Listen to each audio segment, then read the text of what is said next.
Bueno muchachos, vea, esto es lo que vamos a usar de carnada viva. Eso, acá en todo el lomo la coloca, esa vuelta, eso. Tenía de carnada esta sardinita, esta arenca, y vean el mordisco que le pegaron. ¿Ustedes qué creen que fue, muchachos?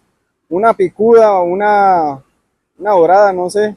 ¿O una sardinata?